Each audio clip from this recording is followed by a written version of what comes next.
썸북이든 연애든 이렇게만 해도 재회까지는 충분히 가능해요. 이게 안 되지 않아? 처음부터 짝사랑이었던 것보다 더 마음이 아픈 게 시작은 쌍방이었으나 나중에 나 혼자만 남겨질 때거든요. 연애든 썸이든 그 사람과 잘 만나고 있을 때 스스로 얼마나 행복했는지 알기 때문에 더 그 사람이 간절해지게 된다고. 나도 상담을 하면서 주로 썸붕이나 재회 케이스를 다루는데 사실 재회의 핵심만 알아도 여러분 혼자서 썸, 연애를 붙이는 게 가능한 경우가 많거든요. 근데 이걸 몰라서 실패하는 분들이 너무 많다는 거야. 그래서 준비해왔잖아. 썸붕 포함 이별 후 재회를 만드는 가장 핵심적인 방법. 이걸 이해 못하면 재회 자체가 어려워요. 썸붕이 나든 이별을 당하든 서서히 멀어진 게 아니라면 보통 관계가 깨질 때 생각해봤는데 우린 좀 안 맞는 것 같아. 내가 지금 누굴 만날 상황이 아닌 것 같아. 기타 등등의 이유를 듣게 돼요. 근데 이때는 일단 그 사람이 무슨 말을 하든 걔가 말한 이유에 너무 매일 필요가 없어. 그게 순도 100%의 진실, 찐 사실이라고 생각하지 말라는 거예요. 이별을 하는 이유는 정말 크게 보면 두 가지로 딱 구별이 돼요. 첫 번째가 한쪽의 애정보다 다른 한쪽의 감정이 작아서인 건데 흔히 짜게 식었다 그러지. 보통 여기에 해당되는 건 썸붕이나 단기 연애, 권태기, 그리고 가을에 연애를 했다면 을 쪽에서 이런 이유 때문에 이별을 통보받거나 자연스럽게 썸붕이 나게 돼요. 한쪽의 감정이 식었다는 건 좀 상대적인 거거든요. 예전보다 지금 가지고 있는 감정이 너무 작아져서 또는 상대가 가진 감정보다 자기가 느낀 애정이 너무 작기 때문에 결국 이 없이도 나 괜찮을 것 같은데? 하는 상태가 되는 거야. 그래서 이별을 해도 크게 힘들 것 같지 않고 오히려 다른 사람을 만날 수 있는 기회를 현재 만나고 있는 사람 때문에 방해를 받고 있다고 느끼게 된다는 거예요. 썸도 마찬가지야. 몇 번 만나다 보면 더 좋아질 줄 알았는데 처음에 기대했던 모습하고 달라서 있던 관심도 싸게 식거나 아직 어떤 사이도 아닌데 상대방이 너무 좋아하는 티를 많이 내니까 더 좋아지지 않게 되는 것처럼 처음과 지금의 감정이 상대적으로 달라져서 생기는 일이란 말이죠. 지금 말해준 예시 말고도 다양한 상황에서 서로의 감정의 크기가 비슷했었는지 그 사람의 과거와 지금을 비교했을 때 상대의 감정의 크기가 일관적으로 유지됐었는지 그 차이가 느껴진다면 식은 감정이 원인인 거야. 그리고 두 번째가 연애를 했을 때 행복감보다 스트레스가 훨씬 더 큰 경우인데 이런 이별은 대개 3개월 이상의 장기 연애나 성격 차이, 고질적인 싸움과 문제들이 계속 이어져 온 커플들한테서 나와요. 단기 연애나 썸의 경우에는 서로 감정적으로 지쳐서 그만둘 만큼 힘든 일이 일어날 시간이 주어지지 않았기 때문에 해당 사항이 없다고 보면 돼. 여러분도 연애를 했으니까 다들 공감을 할 거예요. 누구를 만나는 건 생각처럼 마냥 행복한 일은 아니잖아요. 서로 다른 사람을 만나서 맞춰가고 싸우고 상처받는 스트레스보다 가치 있는 시간들이 더 좋으니까 만나는 게 연애란 말이죠. 결국 투자 대비 보상이 훨씬 더 커서 연애나 관계가 지속되는 건데 이게 반대가 되면 어떻겠어. 투자를 멈추게 되겠지. 그게 곧 이별이 되는 거예요. 이렇게 이별의 원인을 파악하는 이유는 상황마다 해결하는 방법이 다르기 때문이야. 이제 여러분이 어디에 해당되는지 알았으니까 대책만 세우면 되겠지. 좋아하는 사람이랑 강제적으로 관계가 끊어지게 되면 사람이 되게 간절해지고 다급해져요. 그래서 좋아하는 감정이 클수록 정리하자는 말을 들었을 때 본능적으로 살기 위해 붙잡게 되거든요. 이때는 이성적인 판단이 잘 안 돼. 그래서 대부분은 단기 재회, 그러니까 헤어진 직후나 2, 3주 이내에 재회를 만들려고 애를 쓰게 되는데 사실 단기 재회가 되는 상황은 한 3가지 정도로 정리가 될 수 있어요. 대체적으로 위에 말한 원인들 중에 두 번째에 해당되는 경우. 그러니까 애정은 가지고 있는데 스트레스가 너무 커서 이별을 결심한 케이스는 사과나 개선점만 제대로 얘기해도 재회가 상대적으로 잘 만들어져요. 예를 굳이 들어보자면 한때 떠돌았던 카톡처럼 상대 카톡이 이런 식으로 다다다닥 오면서 이별을 통보한 상황에도 단기 재회 확률이 꽤 높게 되겠지. 화가 너무 나서 당장 쏟아내야 되는 상황이라면 장문의 메시지보다는 단문을 더 많이 보내게 되거든요. 분노라는 감정을 주체하지 못하는 거야. 그럼 이 분노를 풀어줄 수 있는 진정성 있는 사과나 앞으로 어떻게 하겠다, 나 아직 너를 너무 좋아한다는 말로 수습이 가능해진단 말이죠. 그리고 장문의 카톡이나 만나서 구구절절 얘기를 하는데 이 대화 중에 이대로는 너무 힘들 것 같아, 여기서 그만두는 게 좋겠다는 생각이 들어, 이런 식으로 예측성 결론에 도달한 장문의 메시지나 이별 통보라면 이것도 단기 제외가 가능해요. 부정적인 미래를 예측해서 헤어져야겠다는 말은 긍정적인 미래가 예측된다면 이별을 번복할 수 있다는 뜻이 되거든. 그리고 두 번째가 여러분이 만난 사람이 외로움을 많이 타고 감정 기복이 큰 사람인 경우에도 단기 제외 가능성이 아주 높은 편이에요.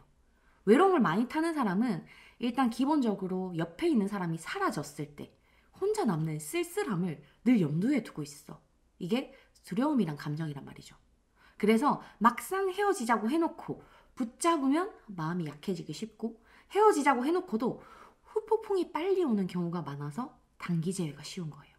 이때는 붙잡을 때 개선점을 얘기하고 상대를 이해하기보다는 내가 어떤 걸 해주고 싶었고 어떤 연애를 하고 싶었고 내가 너를 얼마나 소중하게 생각하는지를 중심적으로 얘기해 주는 게 좋아. 단순히 매달리는 것보다는 내가 너를 이만큼 애틋하게 생각한다가 포인트인 거지. 마지막으로 상대방이 자존감이 낮은 편인데다 여러분이 썸이나 연애를 할 때 꽤 많이 맞춰주고 잘해줬던 기억이 압도적으로 많은 경우, 보통 이 두 가지 조건이 붙어버리면 가불의 연애가 주로 만들어져요.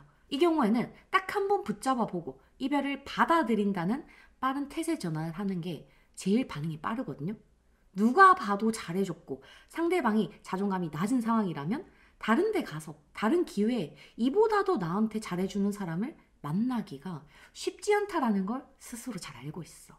그래서 막상 자기가 이별을 통보해놓고 상대방이 이별을 받아들이는 태도로 바뀌면 아차 싶어가지고 여지를 주는 말을 하는 경우가 생긴단 말이야. 이때 잡으면 되는 거예요. 당연히 이건 좀 강경한 수를 두는 거라서 여러분이 이 영상을 보고 참고를 한다고 해도 혼자 마음 먹고 시도하는 게 어려울 거라는 거 알아요. 그래서 강요하는 건 아니야. 이 방법이 가장 잘 들어가지만 확신이 없어서 겁난다면 요 마지막 케이스는 중장기 제외로 넘어가 주는 게 좋아요. 3주 이상의 기간이 걸리는 중장기 제외는 썸붕, 단기 연애를 포함해서 단기 제외에서 알려준 경우를 제외한 나머지의 케이스, 또는 단기 제외의 기회가 있었는데도 잘못된 방법으로 붙잡아서 상황이 나빠진 경우가 포함돼요. 이때는 시간을 들여서 여러분이 잃어버린 가치를 재정립하는 게 필요해. 최대한 세분화해서 얘기를 해주자면 썸붕이나 단기 연애가 망한 이유는 주로 처음에 보여진 모습과 다른 현재의 모습 때문에 망하는 경우가 많아요. 예를 들어서 처음에는 자기 일을 똑부러지게 하고 자신감 높은 모습 때문에 끌렸는데 막상 만나보니 의존도가 너무 높고 리드라는 건 1도 모르고 눈치만 보는 모습 때문에 더 이상 끌리지 않게 되는 게 이유라는 거야. 여기서 우리가 생각해야 되는 건 썸을 타든 짧게 연애를 하든 초반에는 분명 그 사람이 끌릴 만한 매력이 여러분한테 있었다는 거예요. 그래서 다시 다가가거나 그 사람의 관심을 되돌릴 만한 프사 같은 걸로 교체를 할 때는 처음에 여러분이 그 사람한테 보여줬던 이미지를 그대로 구현해서, 사실은 처음에 내 모습이 진짜 내 모습이거든, 이걸 증명하는 과정이 필요한 거예요. 말투, 행동, 프사, 인스타 피드, 스토리든 뭐든 상관없어. 처음에 내 이미지가 가장 잘 드러나는 것들이어야 돼. 사람의 취향은 생각보다 일관적이거든요. 걔가 나한테 끌린 이미지가 있다면 같은 모습에 또 끌리게 된다고. 이걸 우리는 최대한 보여줄 수 있어야 되는 거고. 특히 단기 연애나 썸처럼 관계 자체가 얕은 경우에는 오랜만에 연락을 할 때 아련하게 여기 오니까 네 생각났어 하는 것보다는 뜬금없는 이유나 구김없이 연락을 하는 게 좋아요. 애초에 상대방은 여러분한테 감정이 깊지 않았어. 근데 막 구구절절 아련 터지게 연락이 오면 이것 자체만으로도 부담스러워서 대화나 관계를 시작하려고 하지 않는다는 말이야. 그리고 권태기, 의뢰연애, 애정이 식어서 끝난 경우로 이별을 한 거라면 시간을 좀 넉넉히 둬야 돼요. 3주 이상의 시간이 걸리는 게 중장기 제외라고 했지만 이 경우에는 두어 달 이상의 시간이 필요해. 그보다 짧으면 권태감이 해소되지 않은 채로 다시 연애를 하게 되거나 가불의 연애로 또 시작을 해서 을로 다시 차일 거거든.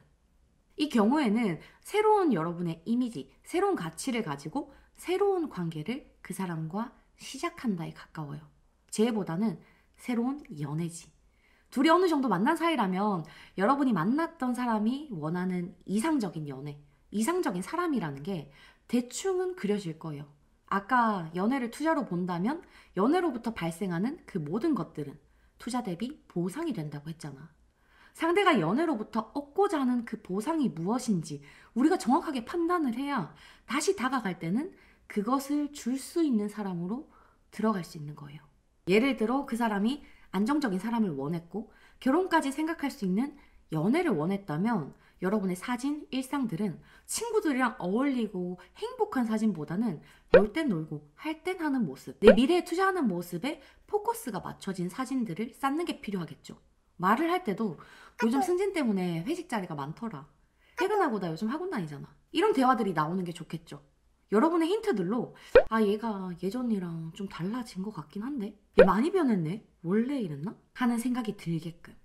그럼 이런 대화를 하기 위해서는 첫 연락이라는 게 필요한데 꽤 연애가 지속된 관계라면 재회 때문에 오랜만에 선톡을 할 때 어디 갔었는데 갑자기 너 생각나더라.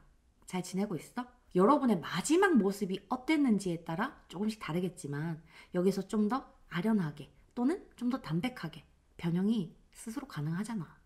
중요한 건 그 사람이 가장 원했던 연애 대상자의 모습, 이 사람이 바라는 연애를 실현해 줄 수 있는 가능성을 비춰줘야 된다는 거예요. 결국 사람은 미래를 보고 현재에 투자하거든. 얘랑 괜찮은 미래가 그려진다? 얘랑 연애를 하면 즐겁겠다? 하다못해 얘랑 다시 얘기해보면 지난 오해를 다 풀 수 있겠다? 뭐 이런 긍정적인 미래가 그려져야만 하고 우리는 그걸 줄 수 있어야 되는 거예요. 그걸 보여주기 위한 세팅을 해가지고 장기 연애를 만들어야 하는 거란 말이야. 이런 상황에서 재회를 만들 때 제일 나쁜 건 한참 만에 연락해가지고 지난 기억, 지난 감정에 호소하거나 반성하고 있다는 걸 줄줄이 써내는 건데 이게 들어가는 상황이 몇 가지 있긴 하지만 그건 극히 드물어서 여기서는 굳이 말할 필요가 없는 것 같아. 일단 그 사람과 대화가 부담스럽지 않게 이어지는 게 중요한 거예요. 그래야 상대방도 여러분을 만났을 때 부담스럽거나 어색하지 않겠다는 생각을 하겠죠? 이 생각을 해야 약속이 잡히고 첫 만남에 달라진 모습을 여러분이 보여줘야 두 번째, 세 번째 만남이 가능해지게 돼. 장기 재회는 썸의 시작, 연애의 시작이지 그 관계를 이어먹는 게 아니야. 여러분이 이 핵심을 모르면 아무리 멘트를 베껴서 갖다 쓴다고 해도 잠깐 흉내내는 것밖에 안 돼. 그러니까 오늘 컨텐츠를 참고해서 여러분이 원하는 사람과 재회에 조금 더 가까워질 수 있길 바래요. 오늘도 만나서 반가웠어요.